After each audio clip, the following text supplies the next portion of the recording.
Hello and welcome to this recipe episode featuring potato, sausage, and kale soup that I'll be making, both vegan and gluten-free. This recipe comes courtesy of my beloved uncle. I refer to him as Uncle Squidward because he embodies Squidward from SpongeBob in more ways than one.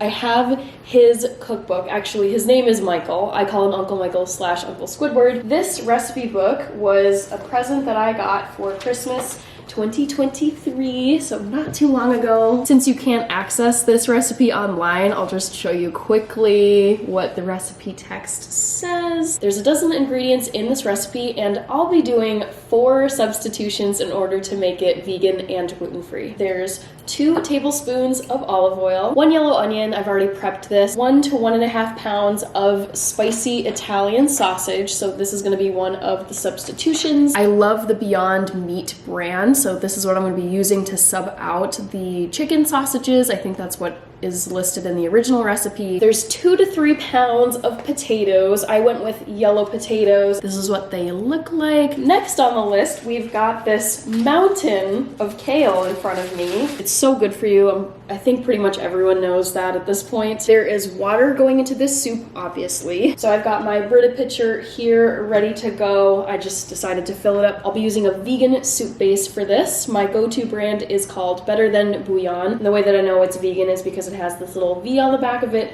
with a heart shape around it. There's a couple of bay leaves going in here. For those of you who don't know about bay leaves, they add a lot of flavor to whatever you are cooking. However, you don't eat them. Then we've got 1 tablespoon of thyme, 1 cup of milk whisked with 1/2 cup of flour, and this is to thicken the soup so that it's not super watery. The way that I'll be doing this is taking the very last 1/2 cup of gluten-free flour that I have in this container. I love this Pillsbury brand gluten-free flour, so I'll take this and I'll put it into 1 cup of this almond milk. They had this brand of almond milk on sale at my local grocery store. I decided to go for it because, well, 1, it was on sale, but 2, I thought the packaging was just so pretty. The last substitute in this recipe will be a pint of half and half. I actually had to look up what half and half is because I never use it. Half and half is simply a mixture of half whole milk and half cream. So I was on Google looking at how to make vegan half and half substitutes. What I came across and decided to do for this recipe was to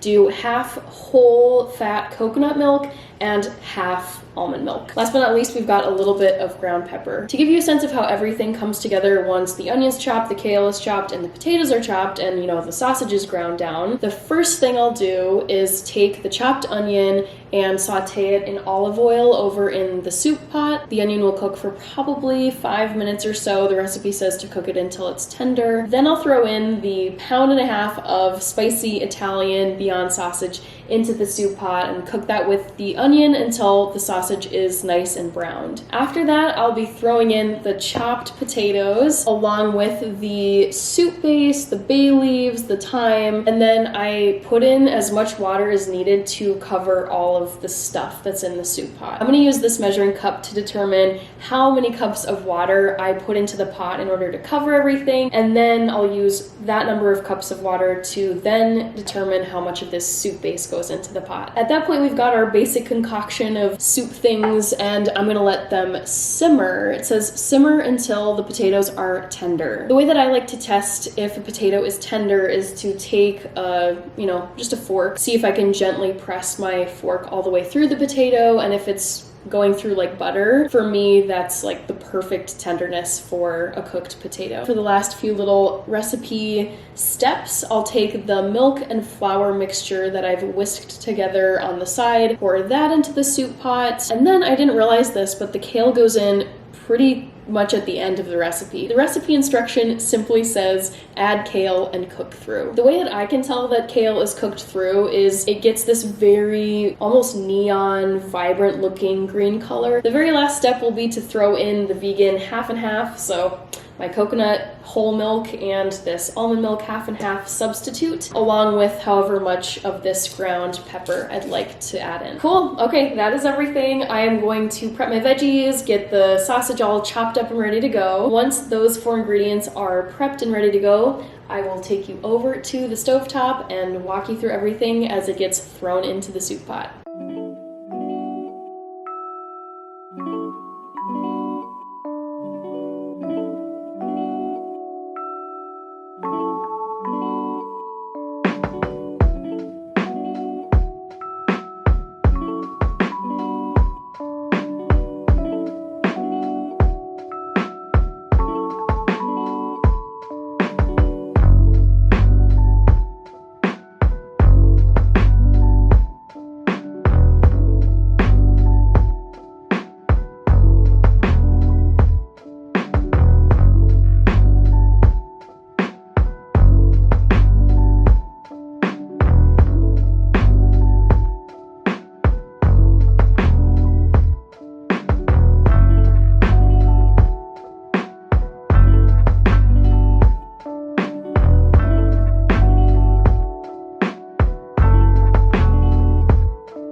Before I dig into this, I have to say, this is hands down the thickest, creamiest soup I have ever made in my life. Look at this. Can't really tip it any further or else it's gonna fall out. Oh my gosh.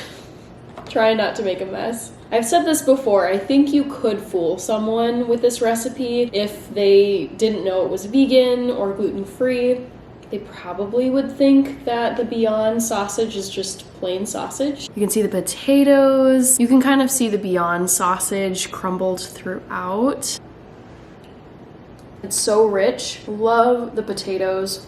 For those of you who are a little bit skeptical about trying vegan stuff, it's okay, I get it. I think this would be a good recipe for you to try because most of the ingredients are vegan, and then there's just a few substitutions, and the end result, especially if you use the Beyond sausage, you really won't be able to tell the difference. I really don't think you could. On that ringing endorsement, I'm gonna wrap this vlog up, enjoy the rest of this soup, and chill out for the rest of this evening. Thank you so much for stopping by. Please be sure to drop a comment below if you think of something that you'd love me to cook or bake or attempt to make vegan/gluten-free. I have a growing list of ideas, but I'm always open to hearing new requests and suggestions. Take care, eat well, and I will see you in the next episode on this channel. Bye!